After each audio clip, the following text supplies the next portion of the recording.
ब्राह्मणी जाती है और गांव में मांगती है, पड़ोस में मांगती है, लेकिन कोई एक गिलास दूध भी नहीं देता। एक गिलास दूध भी नहीं पिला किसी ने दिया। लेकिन कहा कि एक काम करें, हमारे ब्राह्मण देवता हमारे स्वामी जी एक सेठ जी साहूकार के यहाँ से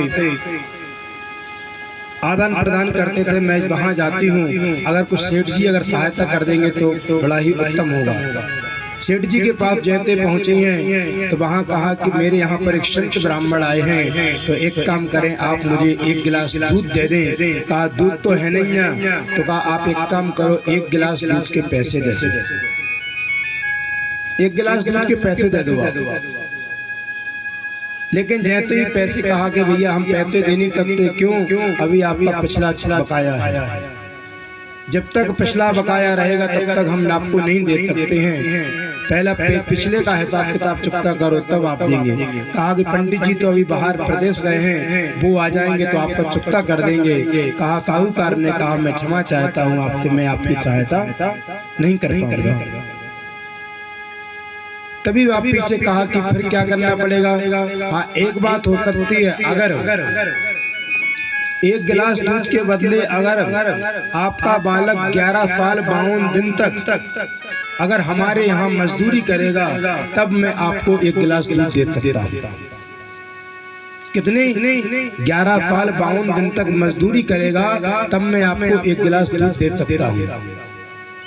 माता रोने लगी। जैसे माता रोने लगी तो पीछे से बालक सुन रहा था। बालक ने कहा माँ मैं तैयार हूँ मजदूरी करने के लिए, लेकिन अपने घर से कोई संत ब्राह्मण अगर बिना उसके चला गया तो कितना घोर अपमान होगा। मैं तैयार हूँ। सेठ से कहा कि तैयार हूँ, बताइए। कहा ठीक है, तो मैं आपके लिए पैसे देता हूँ, तो आप दूध ले आइए। जाके वो माता दौड़ती दौड़ती गई और वहां से एक जगह से दूध लाई और संत ब्राह्मण के यहाँ सामने कर दिया। लीजिए गुरुवर, संत भगवान आप एक गिलास दूध पीजिए। रोते रोते उसने गिलास लिया, लेकिन जैसे वो तो परमात्मा थे, सब जानते हैं। परमात्मा ने कहा कि आप रो क्यों रही हो। कहा कि मैं ये दूध नहीं पीऊंगा, मैं ये दूध नहीं पीऊंगा। बताइए, अभी आपका बालक था, वो बालक कहाँ गया। मैं आपके हाथों से दूध नहीं लूंगा।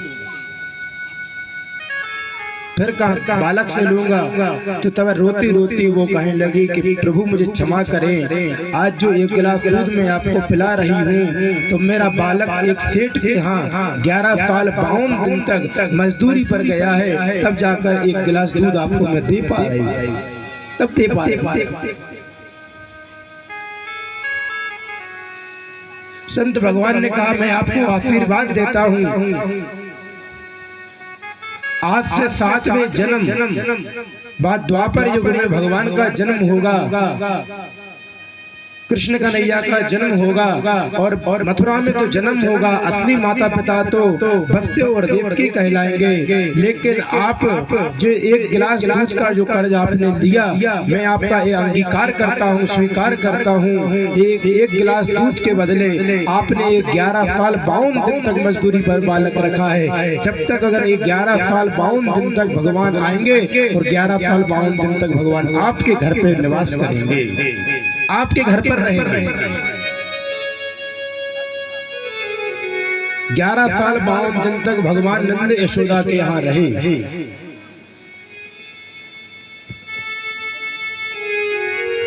11 साल 52 दिन तक परमात्मा नंद बाबा और यशोदा मैया के यहाँ रहे।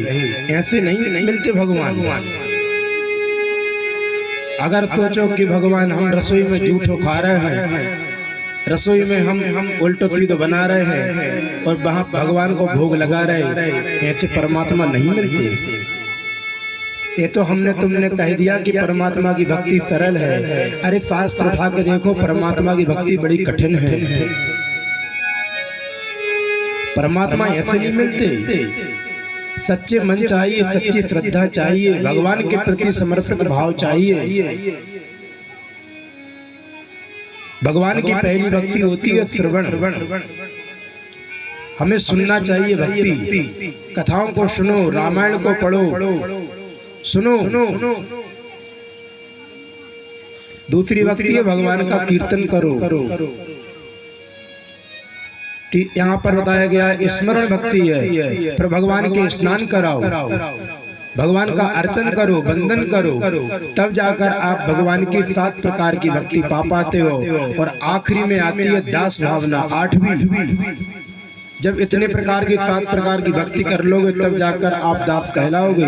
दास ऐसे नहीं कहलाए, फलाने कहते कि हम भगवान के दास हैं, भगवान की कथा सुनी नहीं और दास बनने चले, भगवान की सेवा करी नहीं। घरवाई से कह रहा है तुम सेवा करो, घरवाई कह रही है मोड़ी से कह रही तुम सेवा करो, मोड़ी कह रही है भैया तुम सेवा कर दो, भैया कह रहा मम्मी तुम सेवा कर दो, भगवान कह रहा कोई मत करो, हम खुद करवा ले।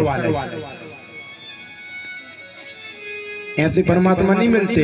तब जाकर आखिरी में आत्मसमर्पण आता है। हमारे लिए 8-9 प्रकार की भक्ति बताई श्री प्रहलाद जी महाराज जी। श्रवणम कीर्तनम विष्णु स्मरणम पादसेवनम अर्चनम वंदनम दास्यम साक्ष्य मातु निवेदनम।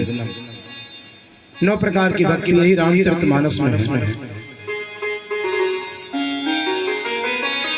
धीरे धीरे करके यहाँ पर श्री सुखदेव भगवान कहते हैं परीक्षित, नंद और यशोदा का हमने आपको पूर्व चरित्र श्रवण कराया, लेकिन अब आगे कथा आती है।